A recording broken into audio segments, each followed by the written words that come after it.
আসসালামু আলাইকুম সবাইকে। ডেইলি এগ্রো লাইফের পক্ষ থেকে সবাইকে স্বাগতম। আজ আপনাদের মাঝে আমি আবারও চলে আসলাম সবজির দাম এবং দর দেখানোর জন্য। প্রতিদিনের সবজি কত দাম হয়ে থাকে এবং টাটকা সবজিগুলো কত দামে কিনা যায়, কত দরে কিনতে পারবেন সেটা দেখানোর জন্য। তো চলুন একটু আমরা পরিচিত হয়ে নিই এবং কথা বলি। আসসালামু আলাইকুম। ওয়ালাইকুম সালাম। সুলতান ভাই, ভাই তো কেমন আছেন আজকে? আলহামদুলিল্লাহ ভাই। তাহলে কেমনে কি এই পুঁইশাক পয়সা কত করে এগুলো? পুঁইশাক 30 টাকা ভাইয়া। 30 টাকা না? এটা কি মুঠা না? মোটা মোটা, অনেক বড় মোটা। মানে কেজি না, মুঠা না? হ্যাঁ মোটা।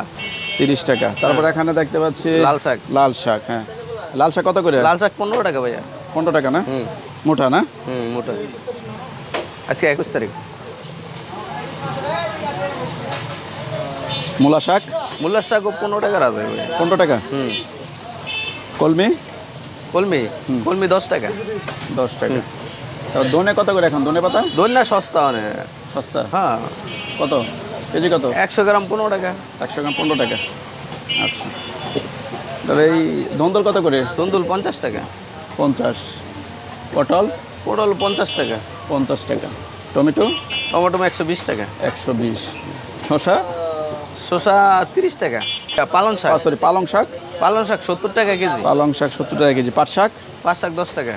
10 টাকা। আচ্ছা, বেগুন বেগুন 70 টাকা। 70 টাকা। তারপরে করলা করলা 60 টাকা ভাই। ভেন্ডি ভেন্ডি 60। মানে সিম দেখতে পাচ্ছি, সিম কত হ্যাঁ, করে? সিমটা অনেক নতুন আইছে ভাই, 140 টাকার আছে। 140 টাকা না? আচ্ছা, কাঁচা কত করে? কাঁচা কাঁচা 100 টাকা কেজি। 100 টাকা কেজি। ওকে, আপনাকে অসংখ্য ধন্যবাদ।